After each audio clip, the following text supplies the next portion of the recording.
Alright guys, welcome back. तो आज हम हैं फिर से अपनी Hyundai Verna में। So this is the part 2। If you guys remember, हमने फ्यूल अप किया था इसमें 2160 का, एंड हमारे पास अब 144 किलोमीटर्स कवर करने के बाद भी रेंज बची है 152 की, विद 12.3 किलोमीटर्स पर litre average mileage that we are extracting in normal city drive, जो कि ऐसे कुछ सिमिलर ट्रैफिक में या इससे ज़्यादा हार्डकोर ट्रैफिक में, दिल्ली के नॉर्मल एनसीआर के ट्रैफिक में जो हम एक्सट्रैक्ट कर रहे हैं। 5 घंटे 38 मिनट का हमारा इंजन रन टाइम रह चुका है। So you guys can check कि 5 घंटे 38 मिनट में इसने 144 किलोमीटर और 12.3 की एवरेज के हिसाब से हमें सिटी में ड्राइव कराई है। बाकी देखते हैं हम कितने किलोमीटर इसमें कवर कर लेंगे। और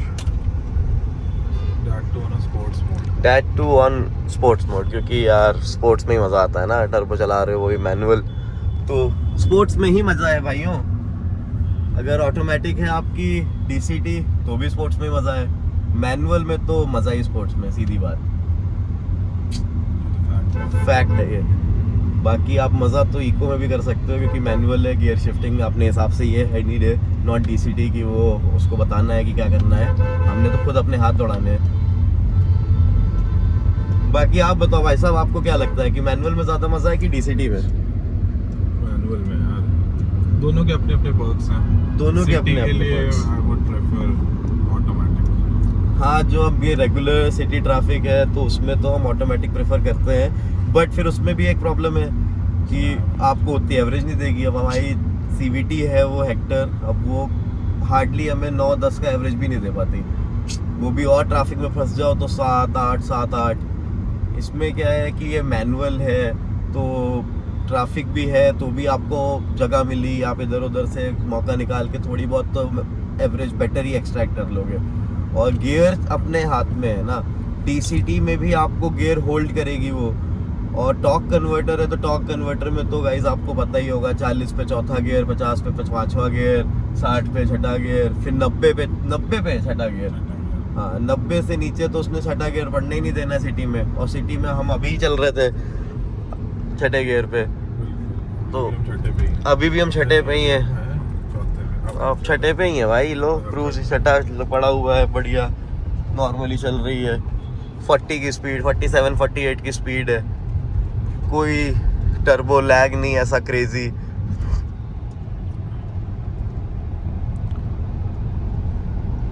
और ये कार तो पंच फील कराती है, टर्बो पंच, क्योंकि मैं एक डीजल ओनर रहा हूँ मोस्ट ऑफ द लाइफ। अपनी गाड़ी जो मेरे पास रही है वो डीजल रही है, सिवाय 1-2 गाड़ी छोड़ के। तो मुझे टॉर्क और वो पंच की आदत है। तो जैसे क्रूज भी थी, डीजल कोई और भी गाड़ी थी, अपनी थार भी है, पुरानी वाली थार भी थी, डस्टर भी थी अपने पास, रेक्सटन थी, तो ये सब में एक टॉर्क पंच था। वो पंच अगर आपने किसी ने फील किया है ना, तो वो नई गाड़ियों में, अगर मैं रियलिस्टिकली बताऊं, सेडान्स में, टर्बो पेट्रोल में, तो भाई ये गाड़ी बहुत हद तक फील कराती है कि आपको एक बार एहसास दिला देगी कि हाँ भाई कुछ तो चला रहे हो। 1500 सीसी है, बट 1500 सीसी में ही वर्टस ही है। वर्टस भी बहुत अच्छा पंच दे देती है, बट वो डीसीटी मैंने चलाई है। मैंने अभी तक वर्टस मैनुअल नहीं चलाई, मैंने बहुत ट्राई करा उसको चलाने का, सोर्स करने का, बट मुझे 1.5 मैनुअल नहीं मिली। अगर किसी सब्सक्राइबर के पास है, जिस तक मेरी ये वीडियो पहुंच रही है, वो दिल्ली एनसीआर में है और वो अपनी वर्टस लेंड कर सकता है टर्बो 1.5 मैनुअल, तो भाई बिल्कुल कंपैरिजन वीडियो आपके सामने ले आएंगे। लेकिन ऐसे मेरे किसी नोन के पास वर्टस नहीं है जिससे मैं सोर्स कर लूँ, और जिनके पास है उनके पास जीटी डीएसटी है, तो वो मैंने बहुत बार चला ली। सो आई डोंट, मतलब मुझे वो इतनी नहीं पसंद, क्योंकि मुझे ऑटोमेटिक गियर बॉक्सेस इतने नहीं पसंद है। अगर मेरे पास, जब तक मेरे हाथ पैर चल रहे हैं, मेरे पास ऑप्शन है एक मैनुअल चलाने का, तो I will always pick a manual. हाँ, एक सेकेंडरी कार मेरे पास होगी तो व्हाई नॉट दैट डे मैं उसको एक ऑटोमेटिक चूज़ कर लूँगा। बट हाँ, अभी फ़िलहाल मेरी डेली रनर मेरी प्राइमरी कार है, तो मुझे प्राइमरी कार तो अपनी मैनुअल ही चाहिए। बाकी यार इस गाड़ी का एसी भी बहुत बढ़िया है गाइस। Hyundai के एसीज तो शुरुआत से ही अच्छे रहे हैं, सेंट्रो के टाइम से ही।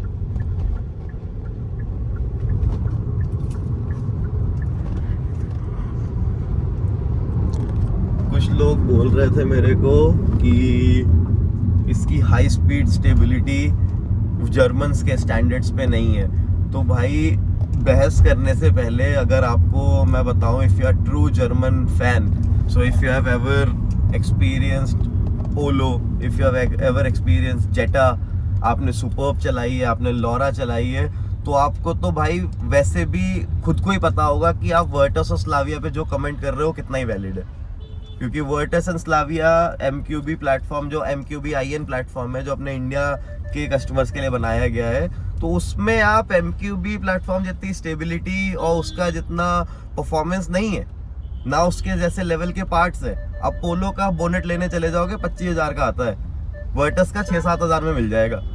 Then you talk about reliability, then you talk about performance, then you talk about build quality. तो जब आपके प्राइस रेंज, आपकी सर्विस के रेंज, आपके पार्ट्स की रेंज ऑलमोस्ट कोरियन और जर्मन जर्मन कह रहा हूँ, कोरियंस के बाकी अपने जापानीज मैन्युफैक्चर के प्राइस रेंज में आ रहे हैं, तो क्या जर्मन और क्या इनमें डिबेट रह गई? क्या कहते हो सारला जी? बिल्कुल यार, जिस प्राइस रेंज में उस प्राइस रेंज में नहीं है ना वर्टस में इतने फीचर्स। सीधी सी बात, मतलब प्राइस रेंज में मैं कह रहा हूँ कि आप वर्टस की सर्विस की हिस्ट्री, सर्विस कॉस्ट को आप मेजर करो, आप इसकी सर्विस कॉस्ट को मेजर करो, आप इसके पार्ट्स को उसके पार्ट्स को कंपेयर करो, they are very similar in price range, they are very similar in price range. अब उनमें वो पहले जैसा जो आप कहते थे, जो अपनी वोक्सवैगन ओरिजिनल वोक्सवैगन जो रॉ वोक्सवैगन थी, वो फील नहीं है। वो किसी भी पोलो के ओनर से आप जाके पूछ लो, किसी भी आप जेटा के ओनर से पूछ लो, किसी भी सुपर्ब के ओनर से पूछ लो, जिसने ऑक्टेविया चलाई है, जिसने लॉरा चलाई है, इवन रैपिड वो आपकी वेंटो आती थी, जिसने वेंटो चलाई। और नीचे जाऊं, Ameo, if you have ever experienced Ameo का 1.5 डीजल चलाया है, उसकी स्टेबिलिटी, उसकी पावर, वो थी रॉ पावर भाई, वो थी स्टेबिलिटी, वो थी बॉडी स्ट्रक्चर, वो था platform. Then you are talking bullshit about कि हाँ MQB IN बहुत ग्लोबल स्टैंडर्ड्स पे है।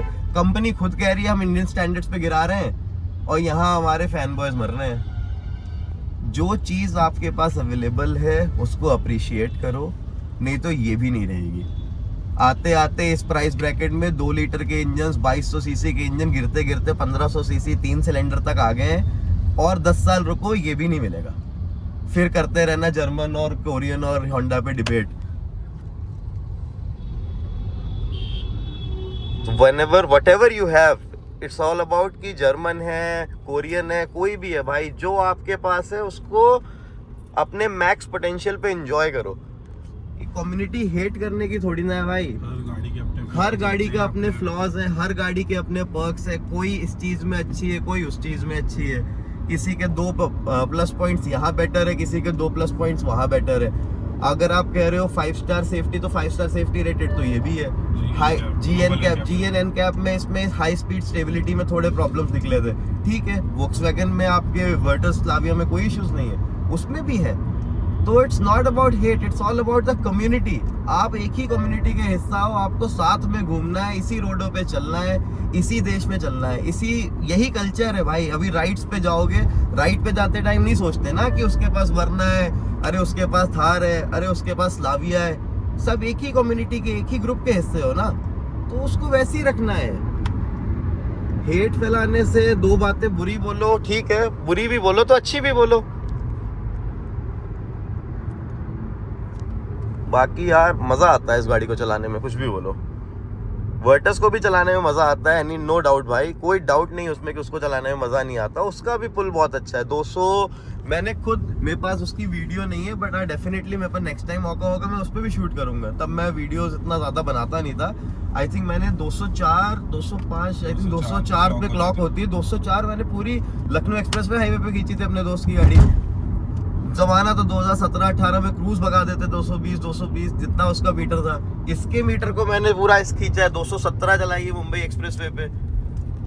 तो जो चीज जिस फन के लिए बनी है उसको मजे करो भाई। मैंने अपनी लाइफ में भी बहुत अपने हिसाब से, अपनी एज के हिसाब से अच्छे अच्छे इंजन एक्सपीरियंस करे हैं। मैंने कनाडा में था 3 साल, मैंने वहाँ डॉज चार्जर रखी, तो इसका मतलब ये थोड़ी ना है कि मेरी नज़रों में वरना बुरी होगी। भाई जो मेरी हैसियत है, जो मेरी आज की अवेलेबिलिटी है, जो मैं सोर्स कर सकता हूँ, जो मेरे पास है, उसमें खुश रहो। कल को यहाँ भी रखने की हिम्मत होगी, ले आएंगे चार्जर, उस पर भी रिव्यू डाल देंगे। क्या कहते हो भाई? बिल्कुल यार, बिल्कुल। 340i ले आएंगे, डिफेंडर ले आएंगे भाई। ये वीडियो में तो डिफेंडर बोलना तो जरूरी था। क्या पता कल को 3-4 साल बाद भाई ने तुम्हारी डिफेंडर ले ली, यहीं से कट होगी वीडियो। तो लाइक शेयर सब्सक्राइब करो, सपोर्ट करो गाइस इस चैनल को। देखो कंटेंट तो बढ़िया ही बना रहा हूँ, कोई कमी लगे तो बताओ, और 2-4 चीजें ऐड कर देंगे। अभी कोशिश करूंगा इस गाड़ी की 0 to 100 वीडियो भी आज ही शूट कर दूं।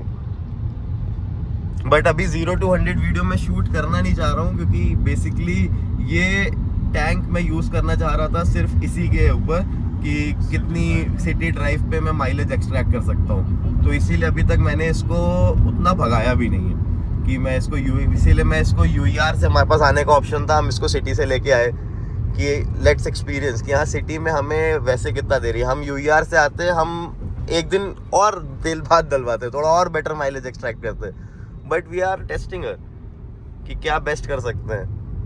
ओ भाई विनफास्ट जा रही है आगे, क्रेटा विनफास्ट दिखने लगी, बट कम दिखती है विनफास्ट अभी अपनी रोड्स पे। इंडियंस को भी ज्यादा वो नहीं है, इस पे भरोसा नहीं है विनफास्ट। BYD बिक रही है ना ज्यादा अभी तो। BYD भी कितनी बिक रही है? बिक तो भाई साहब एक रही है जो आपके बगल में चल रही है। बिक तो बस ये रही है भाई, क्रेटा ही कहते हैं। सिर्फ क्रेटा ही कहते हैं भाई, बिक तो यही रही है। इकलौती गाड़ी है भाई जिसने एक डेकेड होने को हो से ज्यादा ही हो गया, एक डेकेड से ज्यादा हो गया है, इसने सारी ब्रांड्स को रुला रखा है। अपने स्कॉर्पियो एन को भी रुला दिया, छू नहीं पा रही है स्कॉर्पियो एन इसको हर महीने। ओ भाई ये देखो BS6 के नॉर्म्स हैं ये, और ये हमारी स्कॉर्पियो क्लासिक दिल्ली की सड़कों में धुआं करती हुई।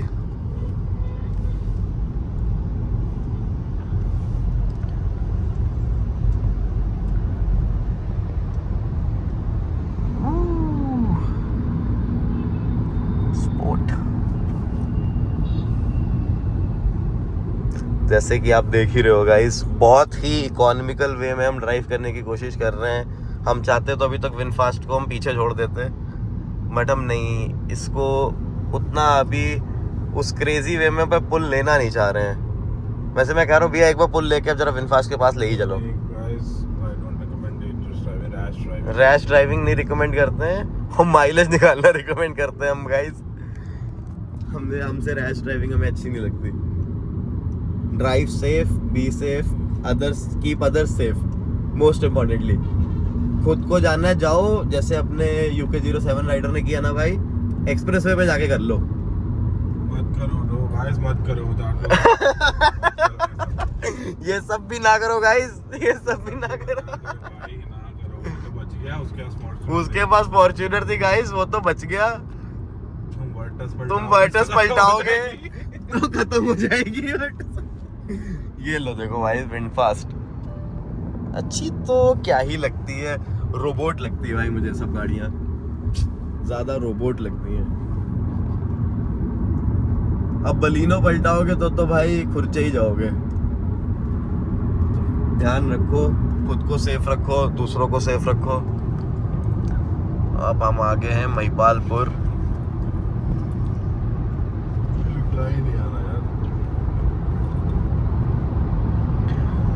सो that's enough for today.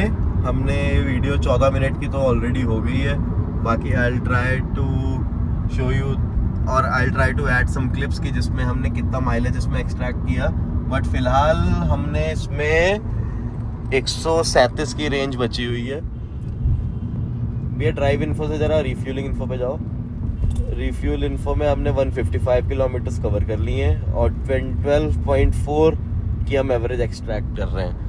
So bye जब तक इसमें 50 की रेंज होगी तब हम इसमें नेक्स्ट फ्यूल अप करेंगे और फिर जितने लीटर्स डलवाएंगे उसके हिसाब से एक माइलेज आपको मैं बता दूंगा कि MID पे और रियलिस्टिक माइलेज में कोई फ़र्क है कि ये सेम है।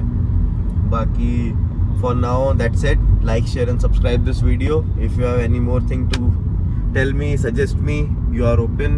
I'm open to that suggestion. Okay, thank you guys.